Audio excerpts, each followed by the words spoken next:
So I'm egotistical, and I ran out of podcasts this week. So while I was working, I was listening to our podcast. And what do you think just listening to it? I hate myself.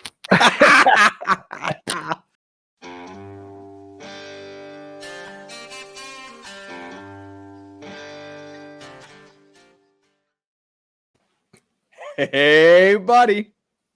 Yo, broski. What's going on, man? Not much, not much.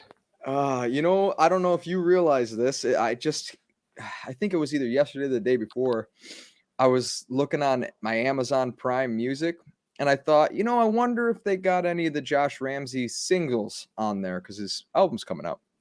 The whole album's on there. Yeah. I didn't know that. So I instantly looked. I'm like, oh, it's not out to buy yet for CD. That's the end of the month. And then the vinyl's not till June, but you can listen to the whole album. I thought I texted you that. I literally discovered it maybe 2 or 3 days ago myself. Same time I did. So I sampled all the songs, but I didn't really give it a full listen. I know there's some on there I know I'm gonna like, but I'll be honest, I was like, oh, so this is kind of just a writing exercise for Josh, and it's definitely different than Mariana's Trench. Yeah. Which I expected it to be, but I listened to the whole album. Okay. There were songs I love, songs I like, and songs that were No whatever. songs that, it's still Josh. No songs Right. that I'm like, this song's terrible. But yeah. Nice. On there as well is the live Mariana's Trench. So okay. I've listened to that whole thing probably 3 times. Which live is it? Oh, it's just a live album. They came out with a few months back, but it's digital. Oh, I didn't even know they did that. Digital only, yeah. Okay. So I've listened to that like 3 times since then. Nice. It has become my gym mix. Do you know the band Bullets and Octane? Yeah. That song Save Me Sorrow. I don't think I've listened to it in like 15 years, but I was in the car with my wife and I was like, you want to know a song that just gets me amped up? And I'm like, I can't wait to work out and have that on the mix because I forgot all about that song. Yeah, I couldn't tell you that song off the top of my head. I just Oh man, it's because they were all right, back in the day, 20 years ago, maybe. 18 years ago. Right. Might have been when I found that song, Save Me Sorrow. But I remember Save Me Sorrow was always one of those ones that I just kept returning to. It's a classic to me. Gets me amped up. Right. Anything else new going on? Any other craziness with work or home or? No, same old, same old. So we might as well get right into it because there's so much stuff we both did and we were both long talkers that I think this episode's going to be, as Kevin Smith would say, thick as a dick. So let's talk about the news, shall we? Let's do it. All right. So I'm just going to go in order of the way that I found things like I always do. And the first thing that I came across after we talked was they are making a TED TV show for Peacock. TV show. Yep. It will be Seth MacFarlane returning to voice the character. The difference, though, is that the whole show is going to take place in 1993. And it's going to be about John Bennett, Mark Wahlberg's character, when he's 16 years old, and Ted's moment of fame is behind him. So now he just lives with John in their Boston home. I like those movies a lot. I think it's fantastic. So I think it's a great idea, especially if you're not going to get Wahlberg on board. Right. It's definitely and there's so many funny things that you can, you think of coming of age and how awkward and crazy that is to begin with. You throw a talking teddy bear into that mix. It'll be ridiculous. And R-rated. Hopefully it's on the Peacock. Yeah. It has to be. It's Ted. Right. You're not going to bring a new audience to Ted. There's a reason Ted is Ted. That's the whole reason it's funny is because it's a teddy bear who's vulgar and super vulgar. That's the whole reason behind that character. I can see them having an episode where they find weed for the first time. Right. It's going to be ridiculous. Yeah. So yeah, I thought you'd want to know that. I thought it was good news. McFarlane's behind it. It all sounds great to me. Yeah, they're still his best movies. Yeah, absolutely. By far. I shouldn't say love, but I liked A Million Ways to Die in the West. I thought it was good, but it wasn't Ted. Yeah, I wasn't a fan. No? Oh, I didn't know that. No, I went in with high hopes, and it just didn't do anything for me. I think maybe for me is I caught it 4 years too late. Like, it was just one of those things where I never got around to it. And then when I went into it, I was just like, I bet it's all right. And it was. And I didn't expect anything great. So. Oh yeah, I was there like opening week. Like I was really looking forward to it. And So the next piece of news you're not going to care about at all. All right. The Wonder Twins. Yep. HboMax has finally cast their 2 Wonder Twins, KJ Apa and Isabel May. Oh. Yeah, I know. And in case you weren't aware, I mean, I know you are, but in case you weren't, the Wonder Twins are a pair of alien siblings that were created as sidekicks for the Super Friends in the 1977 all-new Super Friends Hour. Separately, the twins have no powers on their own, but when they make physical contact, Zan can change into liquid forms, where Jaina can transform into various animals. They also had a space monkey named Gleek. So, did you watch that Riverdale show on CW? I did, yeah. The actors, so KJ Apa, that's Archie. First 2 seasons. Yeah, he was that, and he played the Christian singer that I actually really like, Jeremy Camp, and the Jeremy Camp biopic that came out 2 years ago.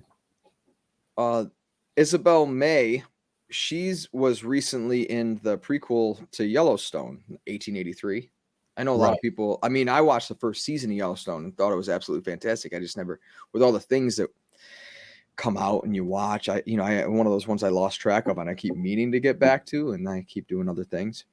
The thing is, though, they must have liked his work, because the Black Adam screenwriter is writing and directing this Wonder Twins movie for HBO Max. And it's supposed to film this summer in Atlanta, but there's nothing yet on a release for it. Okay. I know, for one, Dwayne Johnson's going to hype anything he's in, but the Black Adam movie does look pretty good.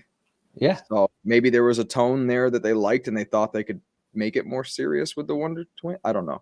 Or they're just going to go straight campy with the Space Monkey. I mean, as Space Monkey. But then again, Umbrella Academy had a talking chimp, and he's fantastic. He's fantastic. Right. So in other space things, we've got Rebel Moon. Do you know what Rebel Moon is? No idea. So that is Zack Snyder's newest thing. He's been working on it for a while, but it is currently shooting right now for Netflix. And the project came from a Star Wars story idea that Snyder pitched to Lucasfilm all the way back before they were bought by Disney. And they rejected the idea. So he just changed the things that were Star Wars, because it was a completely original. He didn't use any of the original characters from Star Wars. He had created his own Star Wars movie with people that he created, just wanted it to be in the Star Wars universe, and pitched it to Lucasfilm. I think this would be exciting in a way to expand outside of just doing movies about Skywalker people. Right. And they said no, I think mainly because they were in the throes of their negotiations with Disney at the time. Okay. So he kept it all to himself, but the Snyder and Netflix plan is to split the project into 2 epic features. They go on to say that if all goes well, there could also be a number of spin-offs developed as well. The story is set in a peaceful colony on the edge of the galaxy that finds itself threatened by the armies of a tyrannical regent, Belisarius. They dispatch a young woman with a mysterious past to seek out warriors from neighboring planets to help them take a stand against the tyrant. Snyder, who previously discussed the epic scale of the film, said, "The beginning of Man of Steel has pretty big science fiction elements in it. Krypton. That's kind of what we're doing in Rebel Moon, but on the biggest steroids that I can give it. Frankly, what I'm really interested in with this movie is creating a romantic sci-fi film on a scale that is frankly as big as you can make a movie." Snyder also said that he hopes that he can build out the universe that Rebel Moon will introduce, saying, "This is me growing up as an Akira Kurosawa fan and a Star Wars fan. It's my love of sci-fi and a giant adventure. My hope is that this also becomes a massive IP and a universe that can be built out." Wow. I mean, love or hate Snyder, because I know he doesn't always hit for you. I kind of like him a little bit more often than you do when he does have good ideas. They're really good ideas. Right. And you're talking about a big epic science fiction movie, you know, his kind of visuals and what he puts into production and how he clearly, what I like about him, I don't know if you knew this, he storyboards all of his movies himself. So all the things that are in frame are exactly what he wants. In terms, it's not him explaining it to an artist that then storyboards that they then give to the director of photography. He's the one communicating, and sometimes even picking up the camera himself just to get the shot. So, you know, a lot of people don't like to, you know, give him credit. You know, you use the word auteur and you think of like Scorsese because he is, and Oliver Stone and stuff like that. But Zack Snyder is his own auteur as well. He's one of those people that it's, you watch a movie like, oh, that was Zack Snyder, 100%. Nobody else is him. So I'm excited by it. I want to see what's going to happen there. Oh yeah, I'm definitely. And I think he did. I think, you know, Netflix is willing to bet on him just because of the rabid fan base that he has behind him, for one, but also the fact that Army of the Dead did so well. That's what I was going to say is I think he's still hit more often than not for me. Yeah. There are some of his movies that you're right, I really don't care for, but he's 2 in a row for things I absolutely loved. Well, some people just get better as they grow, and that's to be expected. You hope anyway. So yeah, I mean, and even the ones that I didn't care for, like stylistically, they're beautiful. Even the movies I didn't care for, they're like, yeah. For me, beautiful. The one that and it's, I don't even think it's a bad movie, but it just wasn't for me, was Sucker Punch. Yeah, that's when you watch that, like, frame, and you just take like it's so unique, and he definitely had a vision of what he was going for with it. Yeah, absolutely. The next little piece of news, and it really isn't news, it was just somebody, you know, he likes to talk. Todd McFarlane was in an interview, and of course they asked him about, for one, and I didn't write anything here about it, but he did say that he wants to try and do almost a raffle for his Spawn comic and have people that aren't artists like pencil a Spawn cover, and he'll take the submissions that he likes and he'll ink it, and they'll color it and make it all professional, and he'd rather have them be amateur artists that draw and submit to that. And I'm like, oh, I want to hear when that's going to happen, because maybe draw a Spawn cover just to have one. Oh, that'd be amazing. Wouldn't it be great? But no, what I found was somebody asked him about the Spawn movie, and this is his quote about it. Something's going to give in the next few months, right? There's too many people pushing in that direction. Again, I've got a call later today on that very subject. You can imagine Spider-Man makes $1 billion and everybody sort of gets crazy. I mean, they were already crazy. Now they just got twice as crazy. I mean, they got crazy when the only movies that were making monies were superheroes, and then Venom goes and rocks it, and then Spider-Man comes in and obliterates it. So now they're almost singular in the mindset of what kind of ideas they've got. So something has to happen. We'll never get to the top of the mountain if we can't do it now, with everybody wanting to do it now. Fingers crossed, I would say it's now or never. He's still pushing for, I mean, last I knew he was farther along than that. That's yeah, like I know he has the whole script done. For the longest time, Jamie Foxx has been connected to it. Yeah. And I don't know if that's still the case. Studio. So he hasn't found a studio yet, because he insists on directing it himself. Is that what it was? Because I didn't know it was the directing part. I knew that he insisted that they can't, like, this is my script and this is how I want this Spawn movie made, and if you don't agree to that, it can't happen. I didn't know he wanted to direct it too. He wants to direct it. Oh, okay. That would, I guess it's kind of the same uphill battle. You know, you haven't proven yourself. Stallone had in 1977. Like, he wrote a really good boxing movie or character movie, and everyone's like, we don't know who you are. We'll buy your movie. And he's like, no, I have to be in it. And they're like, who are you? Right. So, I mean, if he's got a great idea, he's definitely an awesome visual storyteller. I've always loved McFarlane's art, and I would imagine that can translate sometimes to movie making. I would give him a chance. I just want to see a Spawn movie. Yeah. Well, you're also thinking Spawn's got to cost a lot of money. They usually don't throw a ton of money at a first-time director. No, but cases wasn't this supposed to be more of a grounded horror tale where Spawn is almost on the peripheral? Isn't that? I think I heard that at one point. Like that's Yeah, kind of. I mean, but even if you make it more, it's Spawn. Like Everything is special effects. everything is special effects. Yeah. Everything. I mean, all of his visuals are just extreme. They're all gigantic. They're all a lot like out there, and that's what makes it so awesome. Yeah, I agree. I mean, that's kind of the failure of, and it's not a failure. I enjoy the hell out of that movie, the Spawn movie from '97. Oh, I love it. It's just and I probably bad bad video game graphics. Every time you go to Malbolgia and you get into hell and you're like, oh my God, what am I looking at? I feel like the PlayStation 2 was better than that. Yeah, for sure.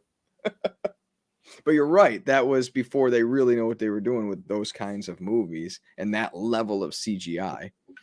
Because still, storytelling wise, that Spawn HBO cartoon is so fantastic. Yeah, and that's the same time frame. Right. So this next news that I found, getting on some more movie stuff, it's actually 3 different movies, but they're all Sony Pictures. The first one, did you like The Equalizer with Denzel Washington? Never saw it. So I liked the first one. They made a second one, which was Washington's first sequel he ever did. I didn't realize that. But now they're going to make a third one, and it's going to arrive on September 1st, 2023. The first one came out all the way back in 2014. I had no idea that they were even thinking of making a third one. My guess is maybe because of the success of John Wick and those kinds of movies now, because Equalizer was before John Wick. Right. Well, obviously there's an audience if they're talking about a third. Right. I did really like the first one, and the second one too. I didn't realize was also Fuqua, who did Training Day. Well, that movie I love. Well, yeah, so everybody loves Training Day. That is great director. Yeah, I can't believe you never watched the. I don't even know why. I just watch that first one. I had such a good time. It's to boil it down, Denzel Washington plays a guy that used to be very good at a certain set of skills, and he's not anymore, and he becomes friends with a Russian prostitute, which is Chloe Grace Moretz, and then bad shit starts happening, and he's essentially just the Punisher. He takes care of everybody. Nice. Yeah, and it's awesome because he's working. Like the big thing at the end happens in a like a Home Depot, and he just murders everybody with all the stuff that you have at Home Depot.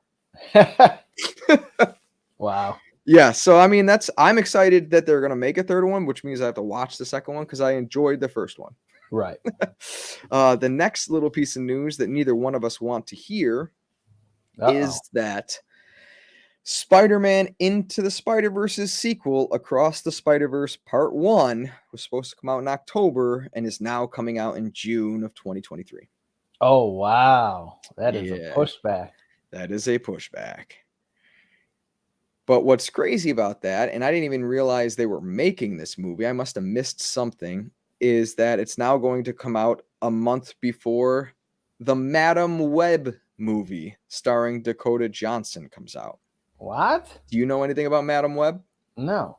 So, Madam Web originally appeared in the comics as Cassandra Webb, a clairvoyant superhero who uses psychic abilities such as telepathy, clairvoyance, and the ability to sense psychic power in others. She's also connected to the other spider heroes via the web of life and destiny, which gives spider men and spider women their spider senses. This power could prove useful with the opening of the multiverse. Madam Web first appeared in the Marvel comic books in the Amazing Spider-Man 280 back in 1980, and she has since helped both Spider-Man and Spider-Woman in their superhero duties. Often depicted as a frail older woman, which is very strange that Dakota Johnson is going to be playing her, but yeah, that's coming out before Kraven. That's coming out. Movie based on Madam Web, frail old woman. Yeah, a whole movie based on Dakota Johnson. Sony just keep giving us everything we want. Yeah, they really know which Spider-Man characters to pull from, right? Yeah. Why wouldn't you make a Prowler movie? There's a Spider-Man character just off the top of my head. Like, yeah, do the Prowler or any Spider-Man character. There, Once again, besides Batman, like my favorite rogues gallery. Pick one. Pick one. Right. Pick one. Exactly. Spider-Gwen. Like, right. Do Gwen Stacy as Spider-Woman 100%. Yeah, I don't know, buddy. It's such a weird. I had no idea they were making this movie. And when I just saw the Sony movies or the Sony Pictures slate and things that changed, and I saw Madam Web, I was so surprised because how is that the movie we're getting before Craven? yeah. I feel like Madam Web is when we've exhausted. Like you could make a Chameleon movie. You know, there's so many. Yeah, but a Craven, yeah. Like Well, we're getting Craven, but why are we getting Madam Web first? How about Hobgoblin? Like we've never really Right. seen him. It doesn't make any sense. None of it makes any sense. Yep. But we'll take it. It's, you know what else doesn't make sense? Dwayne Johnson might star in an adaptation of It Takes Two, the video game, and his production company is helping to produce it for Amazon. That's amazing. I think it'll be a great time, especially because like the fat little. No, but he'll be. His voice is fantastic. Like he's such a good, charismatic actor, That's and true. Well, and it's not just being produced by Johnson and a couple other people in Amazon Studios, but also Hazelight Studios, the actual game studio behind the game. Like they're producing it as well. Like it's not just like we sold it and it's off. They're part of the producing team. So nothing's finalized yet, but that's a great idea. It would be his voice. He could play like the father in the beginning, and then he gets put into this doll. Yep. I mean, we had an awesome time with the game. It had such a great story behind it. And it wasn't afraid to be, I mean, it's not very happy at the end. Yeah. You know, it wasn't afraid to be true to what that kind of situation is. Right. You know, I think it's a great I don't want to, I would get into more. Yeah, that game was a movie. I had we beat it, what, in two sessions together? Like we didn't stop. We just kept going. Right. I would give more details, except my wife and I actually recently started playing it. And she didn't pay attention when we were playing it together. Right. So I don't want to say what happens because I know she's listening. She shouldn't be, because she should listen to the podcast when it drops like everybody else. But I know she's eavesdropping, dropping some eaves over there. The next little thing I want to know who's playing the book. Oh, who's playing the book? Hopefully, if they're smart, there is no book. No. There has to be a book. Oh, he drove me nuts. He's like the worst character in that game. Oh, but at the same time, it was funny when he showed up. Yeah. Next thing we're gonna do, buddy, which we've never done before, is we got to talk about Thor: Love and Thunder, and the main news is something we haven't seen. Are you ready to watch this together? I absolutely am. All right, so here we go.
Oh, yeah. So obviously that audio will be cut out.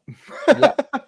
But still, holy shit. They are killing it in the music game. Oh my God. Not to mention that's a great teaser without even being what the movie's about.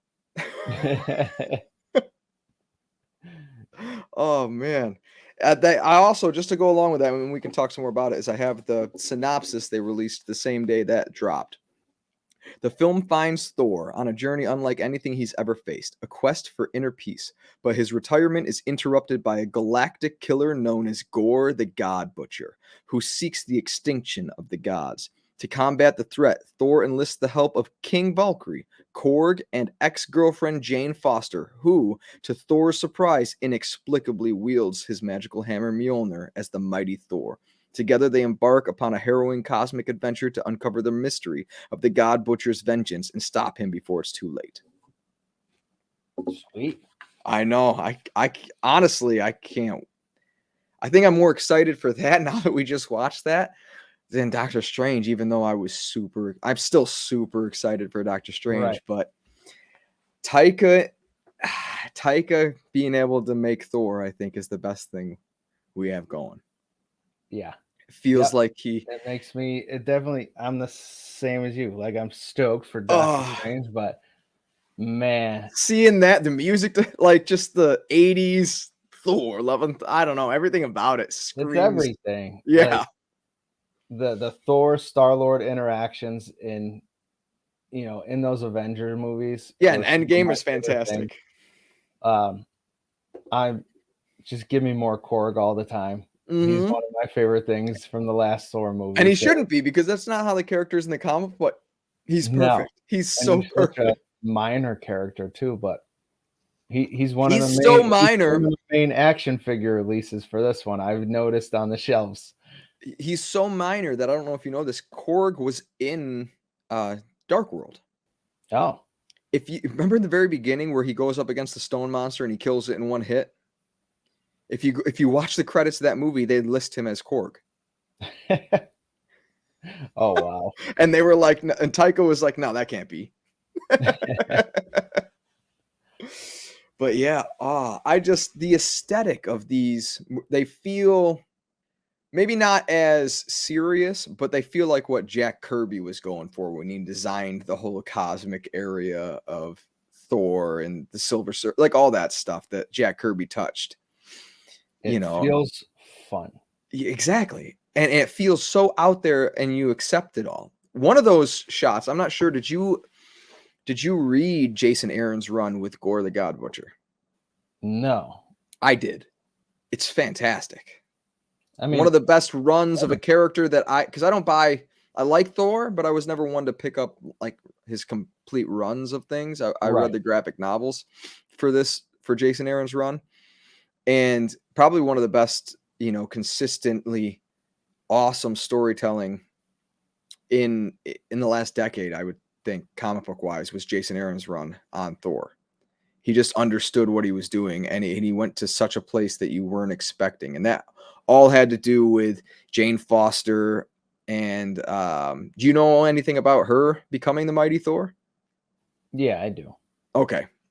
So like all of that stuff was Jason Aaron's run, but Gore the God Butcher, especially to me, was such an interesting villain, and he messed Thor up emotionally in a very special way. And I'm hoping that they go there, because not only is Ragnarok, it's very, very fun and tongue in cheek, but for the first time, Thor at the end, and they use Led Zeppelin to no avail. Like, it's a fantastic, but he's the most badass he's ever been in a movie at the end of that movie. Yeah, that's too. True. That's true. Like, too. Jumping down on the Rainbow Bridge with all the lightning, just taking everybody out. Taika, I think, understands the character and how he's supposed to be used in the way that Marvel wants their serious,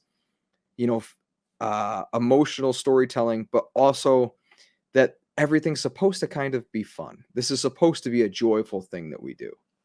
Right. And I'm not shooting down any superhero movie that isn't joyful, because it's hard to say, The Dark Knight isn't, or, is joyful, but it's still one of the best movies to me ever made. You don't have to be joyful and make a superhero movie, but no, Marvel is what they're for two different. When I go to DC, I'm looking for not joyful. I'm looking for because everything's drawn darker, and just a little bit more. And a lot of people miss that point. I'm right there with you. For me, DC Comics, they were the new fables. They were the dawn of the new gods and our new mythology. And with those mythologies, just like the Greek and Roman gods, whenever we told those stories, historically, they're these very dark tales that are supposed to teach you a moral lesson. It's the failure of these gods, not just how amazing they are. And Marvel's the other side of that. Marvel is the human story about the person in insurmountable odds. Even if they have extraordinary abilities, what makes them human and how do they rise above everything? It's not Superman and his perfectness. And like that's DC. Yeah, you're right. DC has that darker tone. Even the art. DC's a lot of blacks and dark reds and dark blues, and Marvel is always more the vibrant just colors out there, the yellows and the. And speaking of dark and DC, I have something that you didn't know for later, a Black Label that I read. Sweet. Yeah, we'll get to talk about. But that trailer is everything I want it to be. They honestly don't even need to show me more than that. I think that's enough. I mean, yeah, it'd be nice to see Christian Bale as Gore the God Butcher, but you can almost wait until the movie. What a badass name. Gore the God Butcher? I know. He's fantastic. He's so fantastic. So going on with this whole Thor, it's not big news, but the Avengers game that everybody kind of didn't like, I had an okay time with it. I didn't think it was awful. I enjoyed it.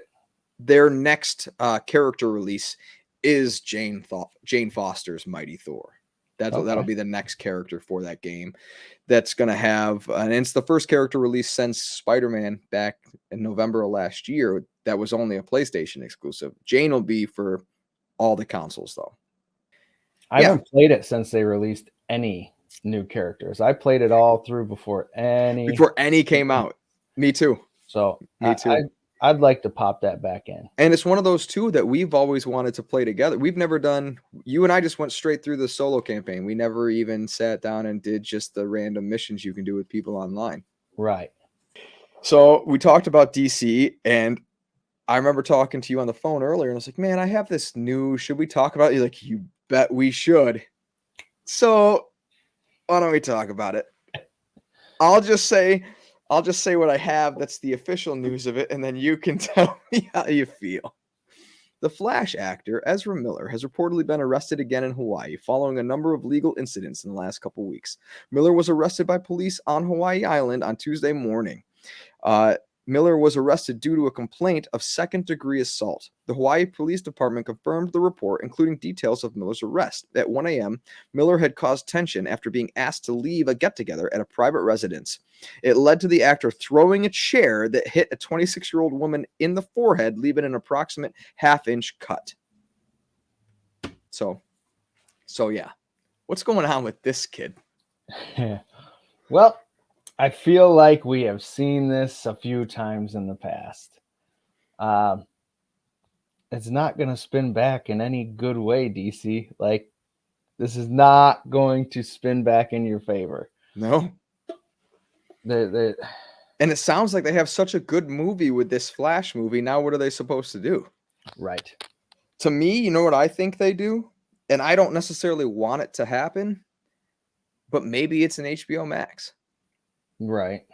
Because I feel like, and actually I should apologize too. I did read this as well. Ezra Miller prefers they, them. So maybe they're struggling with things that we don't know about, and they're having a really hard time with life. And that sucks. It's no reason to act like an asshat.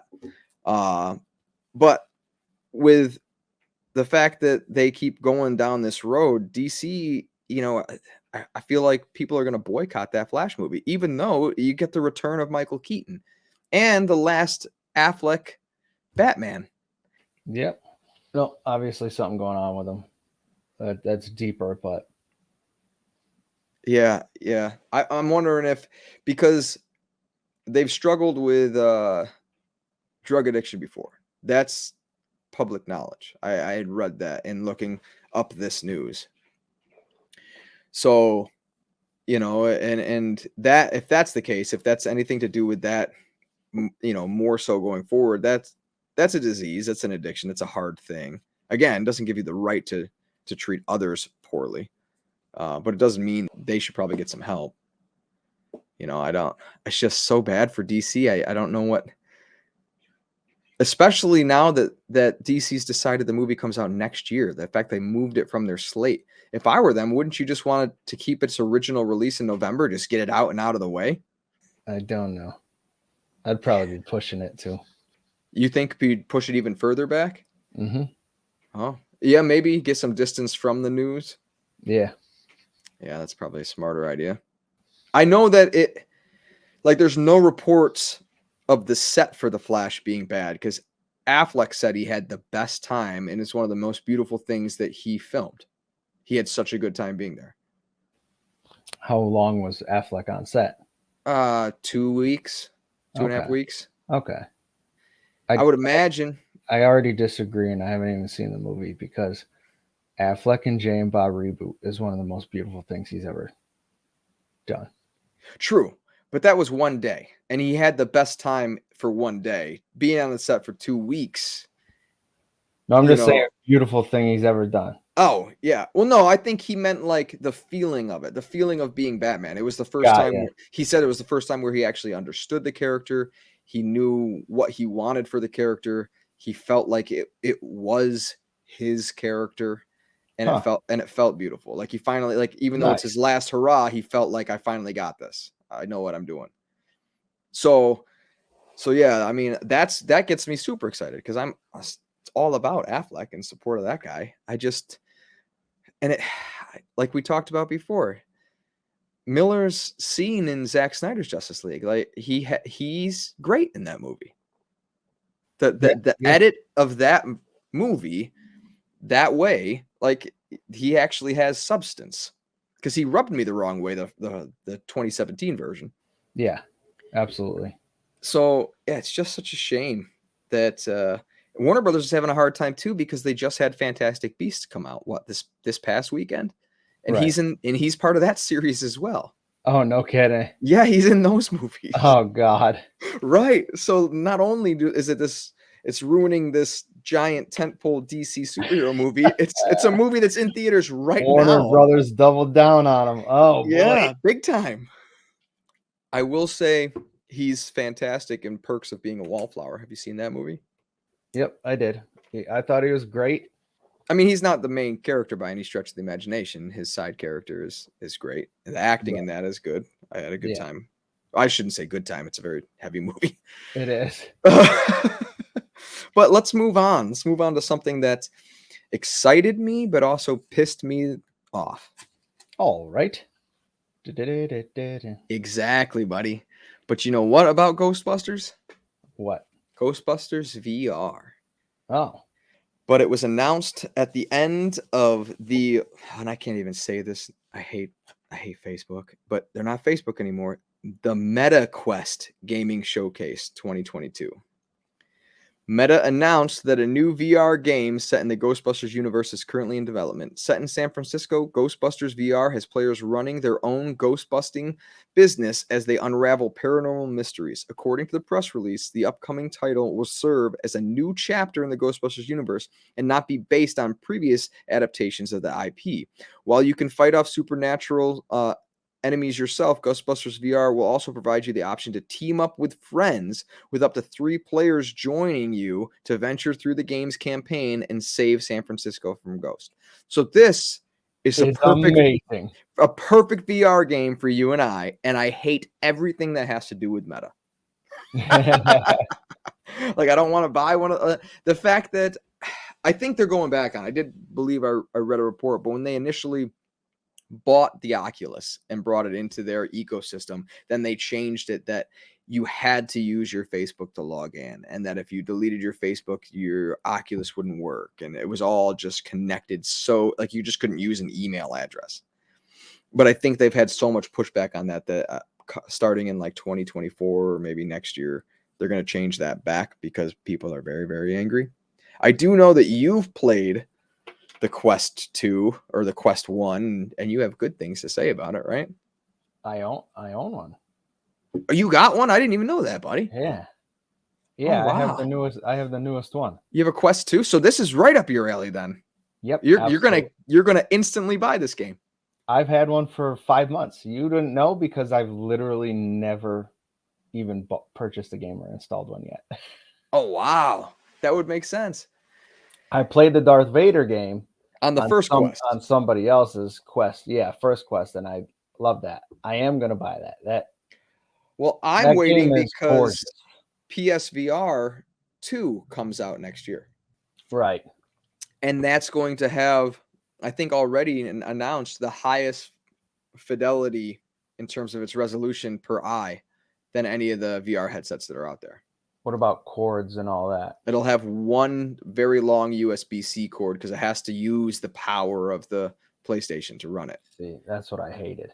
Right, but the thing is, you wouldn't be like, there are certain games you can't play on Quest unless you plug it into a gaming computer. The same as, and PlayStation's going for some of those, smaller games that you could play on Quest cord free, like what's that sword one? That's Beat Saber. Beat Saber, yes.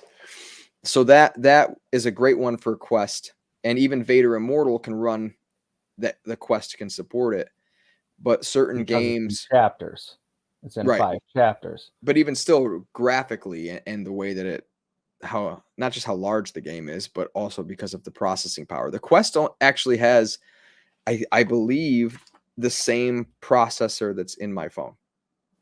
That's I thought Vader Immortal was gorgeous.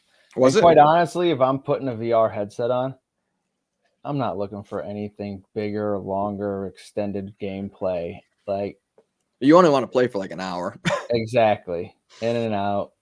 Have fun. But yeah, if it wasn't I don't know, because I've looked at the Quest and I think they look awesome. I'll definitely be part of PlayStation VR, but now they've announced a game. That's what pisses me off about it.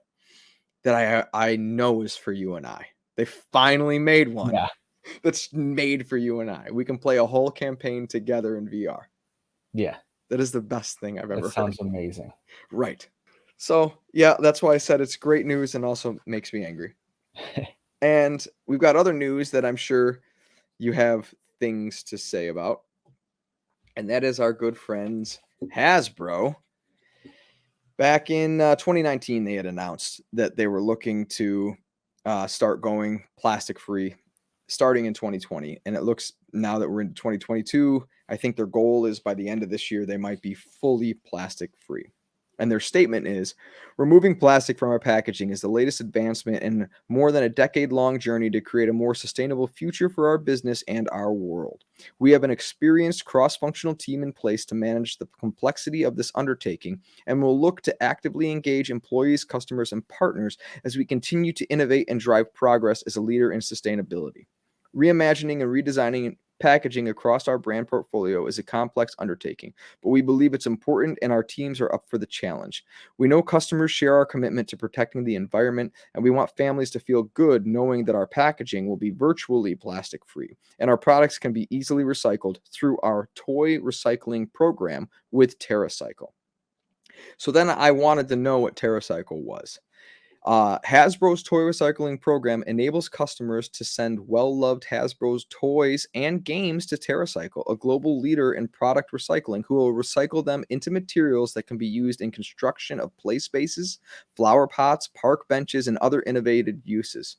Hasbro recently announced the expansion of the program to France, Germany, and Brazil, and plans to expand the program to additional markets with the goal of ensuring all Hasbro toys and games are recyclable in the major markets where it does business. I mean, that actually sounds, I didn't know you could do that.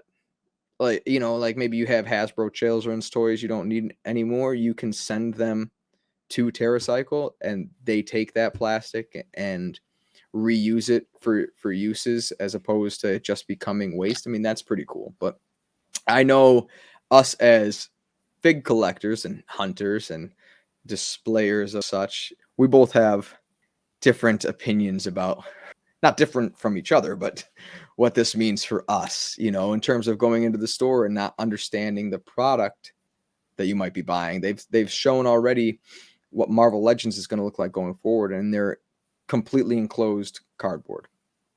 Yeah. What I did run across is Transformer Legacy figures have already gone plastic free, and they're not completely enclosed.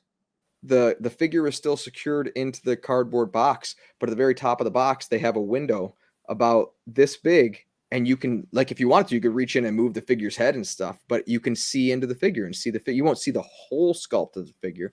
Right. But I feel like that's a compromise, and I don't know why with Marvel Legends they wouldn't do that. Why are the Marvel Legends completely enclosed where you're not going to be able to see if you've got like a smushed nose, a mispaint, or a joint that's not connected properly? Yeah. Well, And it's not only that. I mean, obviously you can see behind you. You are a let it breathe person and open and display. But some people aren't. My wrestling figures. These look beautiful. The plastic looks beautiful, autographed and hung up on display. This one isn't. I got it off of eBay. Luckily, I'm opening it because it came all shitty. But yeah, some people, this is their whole collecting base, is they want things to be mint on card or mint in box. And just like you said, I'm the weirdo that wants Jason Mewes to sign my Stinkor figure, but anybody else would have that character complete in the box, get him to sign the front of the packaging. They've got it on the shelf and it looks fantastic. Not only that, I'm part of this collector Facebook group. There's a huge problem already at stores with somebody going in, buying this figure, throwing an old figure of this guy in the box, returning it, and the people at Walmart and Target they don't care, are returning it. Yeah, well, that happened not with a figure. That 100% happened to me with my coffee maker. There you go. And just think, that's with the plastic. Right. Now think of buying a figure, getting home, even the Build-A-Figure. They can go home, take out the Build-A-Figure piece, seal it back up, return it. Like, you're right. Free Build-A-Figure pieces. Right. And then they build that figure and sell it for what? $50 at the cheapest. That's just what they go for. Exactly. Starting price. I just feel like it's going to be a huge problem. You can get every new figure you want, every beat up figure. The hell with sending it back to Hasbro, seal it back up in the box you just bought, return it. Well, speaking of like legacy and the collecting market as a whole, one of the things that I read, and even though I'm 100% open them all up, I get where they're coming from with this. The Star Wars archive figures, the 3 3/4 inch figures that resemble, they've always came on the same blister card pack and the bubble pack since they first came out in the 70s. And that's part of their, nostalgia for people that collect those. They always collect. Like I started getting into, I had some of them when they re-released the trilogy in the 90s. But for me, I like the 6-inch black series that they started doing, over the past few years. That's the scale of figure that I appreciate the most.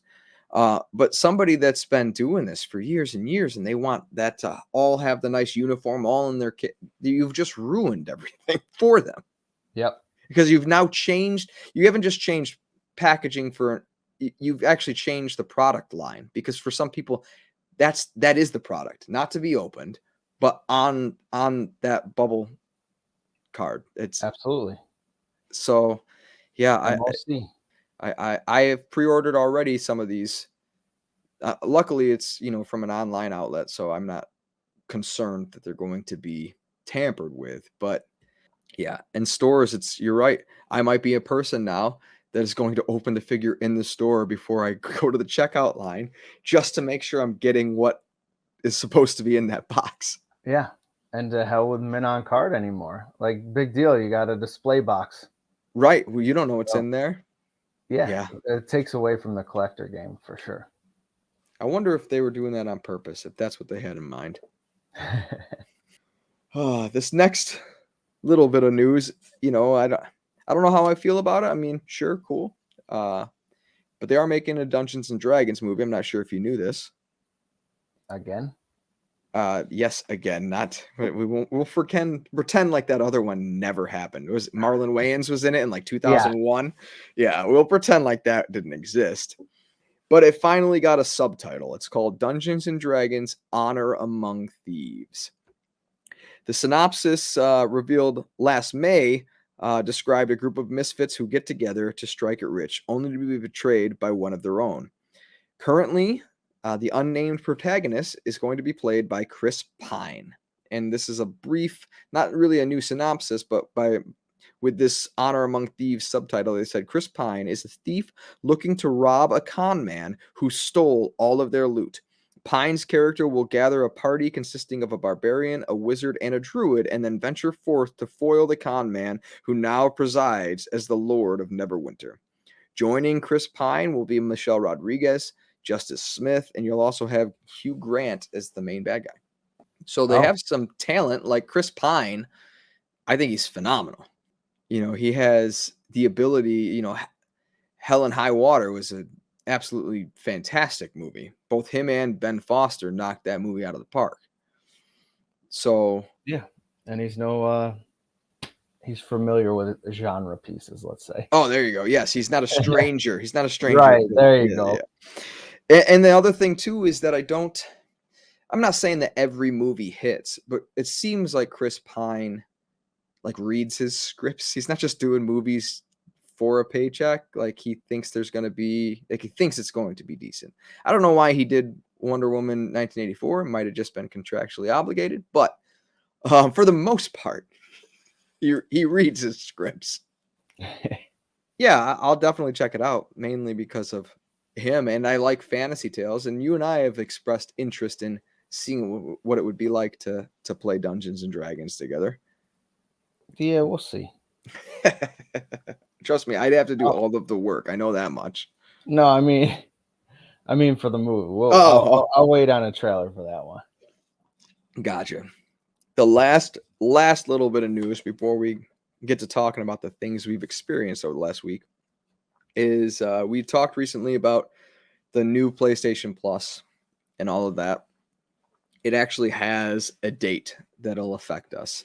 On June 13th, they will execute the new PlayStation Plus. In the Asian markets, it'll be executed first about May 23rd. Japan will be on June 1st. And then the Americans will be June 13th, and Europe June 22nd. So June 13th, our PlayStation Plus accounts will switch over to this new tier. Because I'm already a PlayStation Now subscriber, my tier will instantly switch to the Premier, the highest level of PlayStation Plus, for the length of which I have PlayStation Now. But because you have just PlayStation Plus, I think you'll be on the basic PlayStation Plus tier. So you'll have access to PS4 and PS5 games. I forget what the middle tier is. It's fine. That's all I want. Fair enough. So yeah, that was what went on this week, buddy. There was one more real small piece of news that you won't care at all about. Okay. But the AEW video game. Yeah, did I talk about that? All Elite Wrestling. You did not. Is moving forward and finally got a title called Fight Forever. And is it tentative to release this September? I did not read a release. I swear I must have dreamt that, but I thought I had AEW wrestling news, and then I couldn't find it again, and I thought I made it up, but I was like, I thought I heard that game is coming out this year. Oh no, I just saw briefly that got the title Fight Forever, and that they have been recording audiences at live shows, like after the show, doing chants. Oh, nice. For the different wrestlers out in the crowd. That's really cool. Like, all right, give me one for this wrestler, and the whole crowd will start really chanting. Cool. So, yeah, it's moving forward, and I'm really looking forward to that. Yeah, hopefully we'll talk about 2K22 later, and then maybe I'll mention AEW. Okay. So we can move on, buddy, about what we did this week. Cool. Do you have anything you want to start with? Should we start with stuff we've experienced together? or do you want to do a couple by ourselves type of things? Well, we always go into movies first, and I didn't experience any movies with you this week. No, and I didn't experience a movie at all. Oh, So you want to tell me about The Northman? I did. I went last night, The Northman. Just happened to be right down the street from a Regal, and I was like, oh, I wonder what's out. So it was between that and the Nicolas Cage movie. Ooh, I didn't want to see that. I do, but at the same time, I don't know. It's just this kind of movie. Just Northman seems like you should see in the theater. Nicolas Cage you could watch on TV. Exactly. Yeah. And I didn't know a lot about the Northman, and I'm glad I didn't. The only thing I know about it, and this is something that you don't know, is that Alexander Skarsgård, the couple of scenes where he's completely naked and fighting, that's a CGI wiener that's whipping around. I don't know why I always know the wiener news, but I do. Oh man, I was saving the wiener news for you. Well, there you go. Well, anyway, it is directed by Robert Eggers. Okay. Who directed The Witch and The Lighthouse. The Witch sounds familiar. Who's in that? Well, I know The Lighthouse that's the Robert Pattinson. No, that's Lighthouse Keeper. Never mind. No, that's it. That's the Robert Pattinson. That is? Yep. And that was an interesting movie. And The Witch was one of those new age horror things. I didn't see that then. I hated it. Absolutely hated that movie. And The Lighthouse I didn't see. It's from Focus Features, which right when that popped up on screen, I was like, oh no. Because Focus Features are like really art housey right kind of movies that I never enjoy. Like The Witch. Lighthouse is I liked Lighthouse. I mean, I don't know if I can say liked though, because it's a movie. Yeah. But I'm not upset that I had watched it. Okay. I mean, you have Pattinson, who can't, to me, hasn't done anything wrong. Like out of the last 5 movies he's been in, he's fantastic. And Willem Dafoe is one of my favorite people. Like anytime he shows up, I'm like, oh, you're great. Well, you'll love it because Willem Dafoe shows up because he's in everything. Exactly. Well, also Ethan Hawke, who's I did know that. Nicole Kidman, Anna Taylor-Joy, and Nicole Kidman. She doesn't really. How's she do? Because I feel like, and I hate to say this, it's just the first thing that popped in my head. I feel like that level of plastic surgery didn't exist when the Vikings were around. So how does she fit into the story? Very true. But she was really good in it. Okay, good. So it's a fantastic story. I don't know. I've always been into that Viking era kind of stuff. And that's what drew me into this. I was looking for brutality. Vikings they're brutal beings. Right. And the director gives you that. It's awesome. Very, very brutal. But then Focus Features wise, it's also very freaking strange at times. Right in the beginning, I'm like, oh boy. Oh no. Oh boy. Yeah. Why? What's the strangeness? Just some of the cinematography at times, like how it just breaks away. Some of the choices are just like in a more artsy kind of direction that I don't expect in a Viking movie. Okay. I mean, but then at the same time, within the first couple minutes of the movie, like a dad and his son, he's like, "Hey, follow me, son," and they're crawling around in a cave like dogs and lapping up like stuff out of a dish and howling like dogs, and you're just like, okay, why? This is strange, but if this is their customs or whatever, I'm here for the ride. Let's go. Let's see where it goes. So some of it was just very strange to me. Some of it was artistic choices, but overall, I really enjoyed this Viking revenge flick. So I mean, I like Skarsgård. Period. Yeah. Like there's no asterisks there. Like I liked him but just like, when True Blood first came out, that first season, I think Lafayette was my favorite character. And then what was his character's name? Eric? Yeah. Yeah. Like he was my second favorite. Like, right. You know, Me too. when the second and it's his charisma. Like that guy, whenever he shows up in a thing, I'm here for it. You know, I didn't think I would like The Legend of Tarzan with him and Margot Robbie, and that's such a good time. A lot of people didn't, but I loved it. Me too, and I think it hangs on him. Like I'm just here for him, I think, and that's okay. You can be just there for certain people, and you know, I'm always going to be there for Ryan Reynolds. I'm always going to be there for Hugh Jackman. You know, but I think Skarsgård is one of those people, and I forget that I'm here for him until all of a sudden I see him again. I'm like, oh yeah, of course I like him. Yeah. He is fantastic in this movie. Awesome. From start to finish. He's what has you just gripped and watching his every move. He's fantastic, and it's a cool little world that they paint. Like Ethan Hawke at the beginning is saying to his wife, like, I don't want to die a gray beard coward. Like in that world, you must die in battle. If you get old enough to turn gray, yeah, you're not getting to Valhalla. You're a coward, right? So yeah, so I just thought that the whole atmosphere was really cool. Awesome. And then you get, you know, two naked men sword fighting, which, you know, it kind of makes sense. I thought was going to drag you in. I thought that was what was going to reel you in. For some reason, that's the one thing you already knew.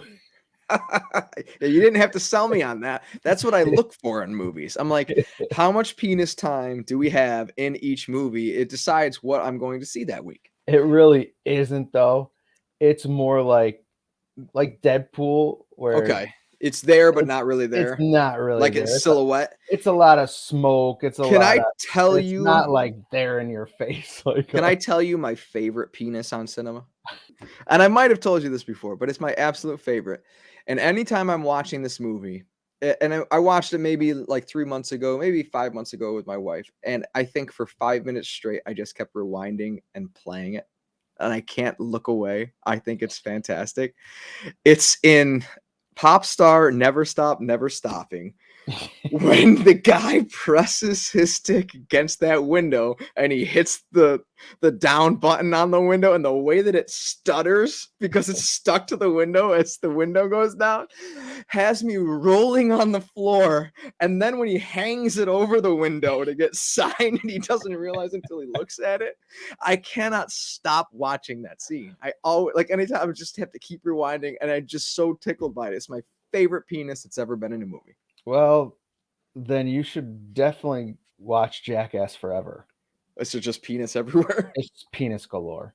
Yeah, but I don't literally want... half of that movie, somebody's dick or balls are out. But at the same time, I'm not about the penis being out just for the sake of the penis being out. Oh, it's not just being out to be out. They are squishing it between paddle boards. I don't need that either. Hanging it down so a little machine could like box a nutsack. So they're definitely being cruel to it. And I don't need that. Any way you could think of.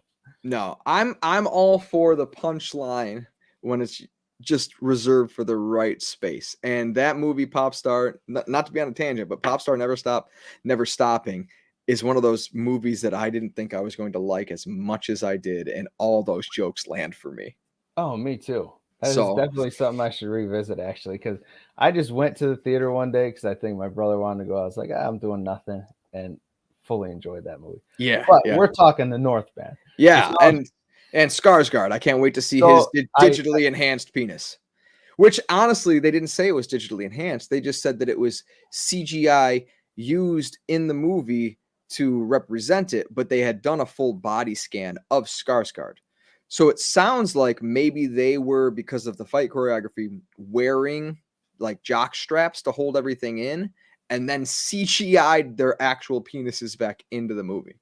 I mean, you got a scene swinging around two giant swords. Yeah, you don't want them out. I wouldn't want that out. No, 100%. I would want it safe too. So, but I highly recommend it. I think you'll enjoy it.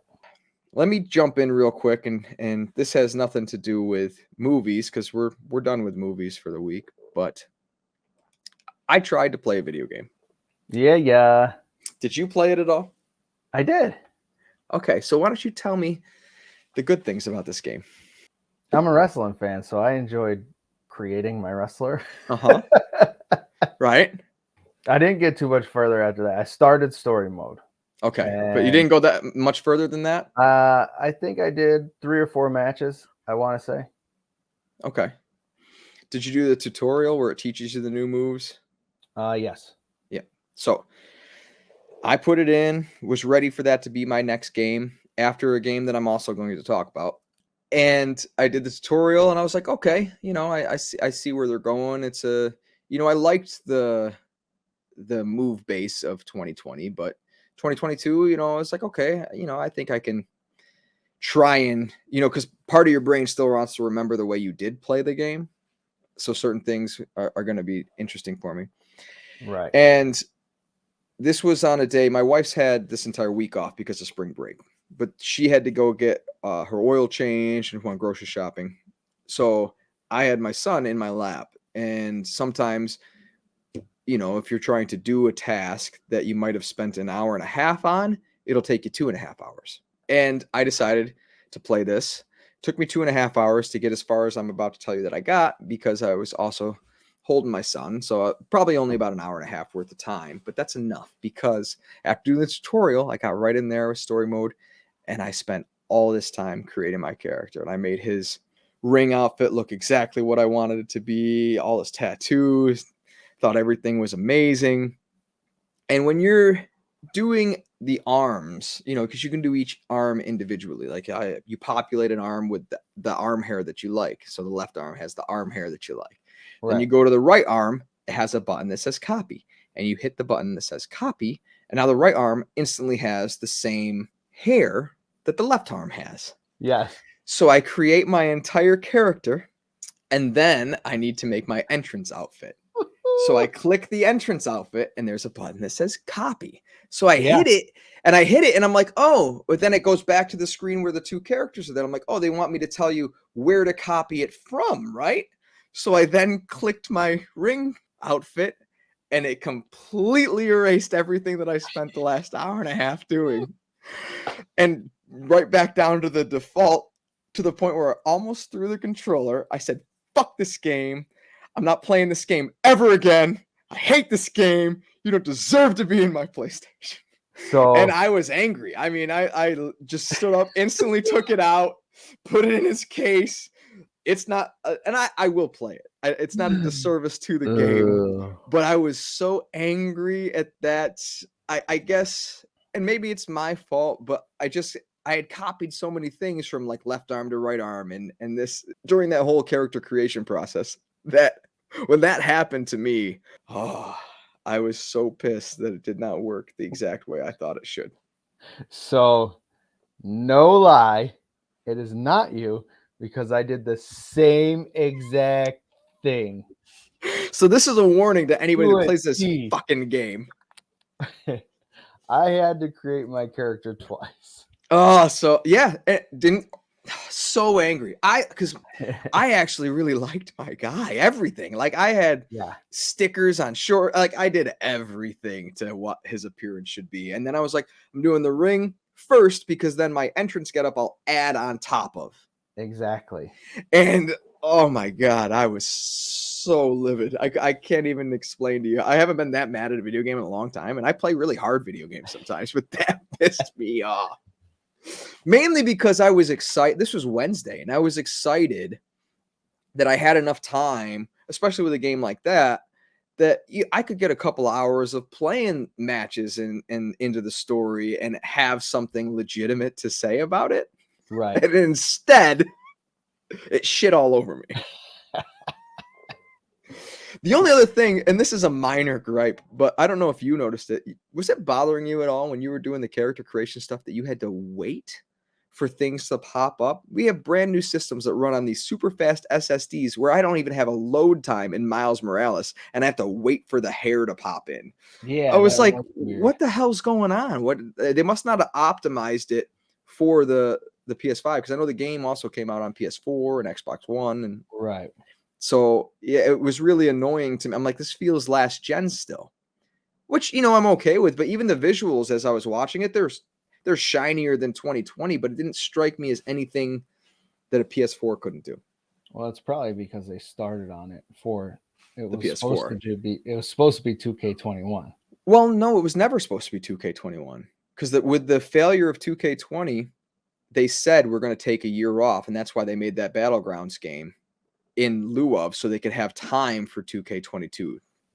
That's why their whole tagline is it hits different. Right. But Well, either way, the it looks controls like are different, and I just don't. And I'm not a. I like the 2K20 controls better myself. I didn't have it. I kind of liked the cheesiness of that story too. I had a good time. You Yeah. get over the glitches. It was way better. The people were giving it a 4 out of 10. It was easily. I put 25 hours into that game to go through the whole story. That's Right. not a 4 out of 10 game if you're putting in that much time. Yeah. So, since we're talking about video games, I'll briefly talk about. I played a game, and it might be because I know you're not big into a lot of the RPG type games, but this isn't that. So it might be the only Final Fantasy game I think I can suggest that you play, that you might actually play. I did played both South Park games. True. That's true. But this is very different. This is not turn-based in any stretch of the imagination. This is, you have a whole bunch of character classes, though, that all do different things and different weapons they can equip. But what's nice is that they made it streamlined. If you don't want to be the kind of person that knows which glove is more powerful or which outfit better suits the class that you're wearing, you can just press the touchpad on the controller and it instantly equips you with the most powerful armor for what you're doing. Oh, wow. So I constantly was just like, yep, that's the best. Yep, that's the best. And it was so streamlined and simple. And it's a hack and slash. You're just going through, slashing your way through levels. Yeah, I'm not saying you got through it pretty quick because you talked 2 weeks ago that you might start it. It took me 20 hours and I did almost every side quest. Oh, wow. Yeah, so if you want to put it on, and I do suggest you put it on story mode, to be honest. All I was looking for out of this game was a good time.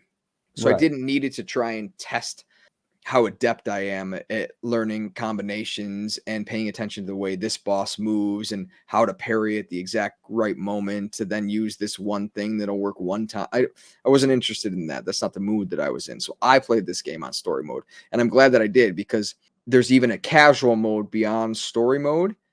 And there was one boss where I didn't want to try and I turned the game to casual mode to fight that one boss because I didn't want to be angry. Right. And there used to be a day where I used to take, like I got to play things on normal or it's not worth. No, your games are meant to be fun. And by playing it that way, I had a good time. No, I must play the game on insane mode, insanity, or whatever.